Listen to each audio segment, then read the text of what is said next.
Let's talk a little bit about solving polynomial inequalities. You might be used to regular inequalities where you solve something of 2x plus 5 is greater than 0. Pretty simple. Move the 5 over. 2x is greater than negative 5. Divide x is greater than negative 5 over 2. And that's all well and good. But what happens when we deal with something of a higher degree, something like x squared minus 4 is greater than or equal to 0? Well, if you take a little look at this graph, I think what you'll see is that we have to look a little bit about and talk about what they're really asking. So really what they're asking is, when is this function, x squared minus 4, greater than or equal to 0? Well, let's talk about where that would be. 0 is the x-axis, right?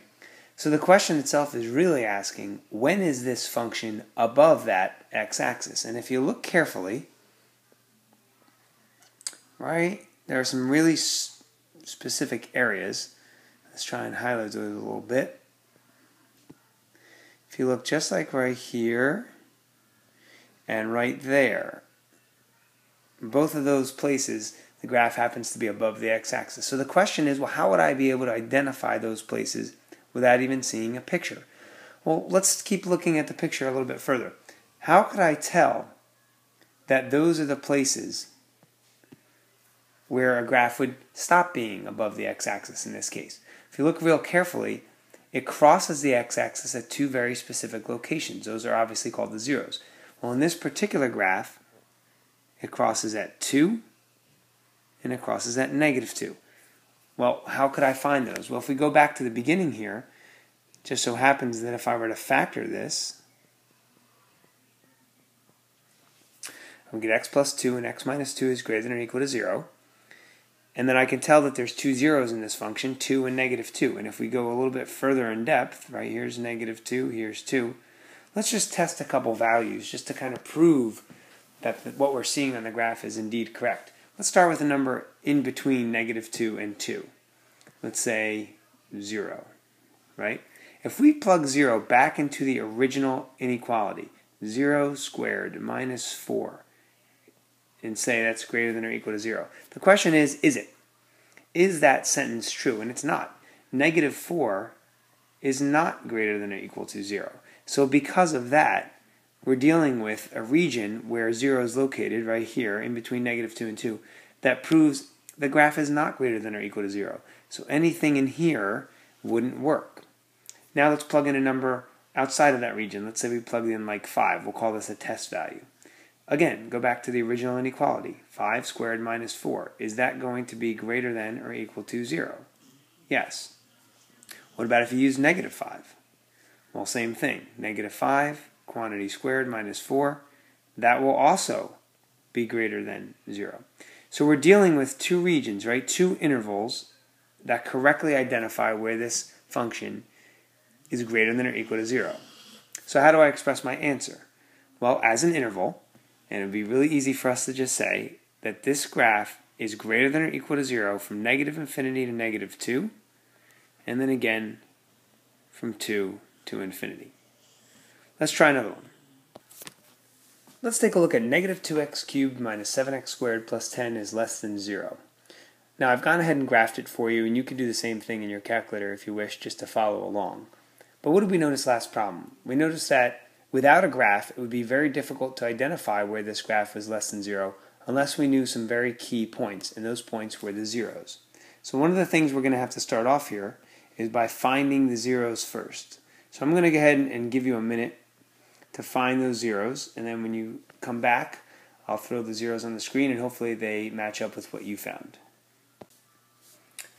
Okay, hopefully you found 1.04846, negative 1.63922, and negative 2.90924. I don't know that you need to be that accurate. I'm just giving a couple more decimals than necessary, probably. So how do we go about this? Again, assuming we didn't have a graph. Well, the easiest way to do it is let's develop a number line for ourselves. Let's put these numbers out there in order. I'm going to round them here. So negative 2.9, negative 1.6, and finally 1.05, we'll call it. So what we have to do is we have to now test each interval to see whether the inequality actually is less than 0 as they said they wanted. So let's start with the interval all the way on the left up until negative 2.9. I'm going to pick a test value here of, let's just say, negative 3.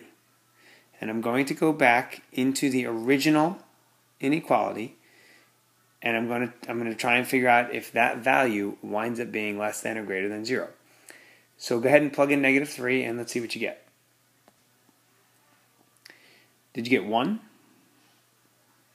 Okay, that's what would happen when you plug in negative 3. Well, obviously 1 is not less than 0, so this interval doesn't work. Let's pick a number between negative 1.6 and negative 2.9. How about negative 2? Let's do the same thing. So again, take a moment. Go ahead and test negative 2 in the original equation, or inequality. And it just so happens that when you actually do plug in negative 2 here, you also get, just by coincidence, negative 2. That is less than 0, so this interval would be okay. Now, an easy number to pick between negative 1.6 and 1.05 to test would be 0. So when we plug in 0, we should just get 10. Clearly not less than 0. So that interval's out. And then lastly, let's pick something nice and simple, maybe like 2. Go ahead and go plug in 2.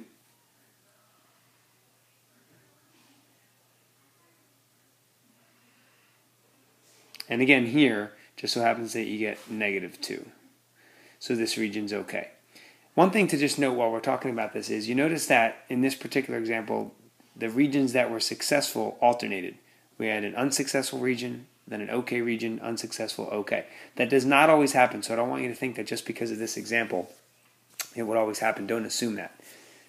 So to summarize then, how do we express our final answer? Well, the only intervals that worked were from negative 2.9 to negative 1.6 and from 1.05 on to infinity. And this should make perfect sense because when you look at the graph, look very carefully at those regions, negative 2.9 to negative 1.6 and then 1.05 on. Look, those were the two places where the graph was underneath the x-axis.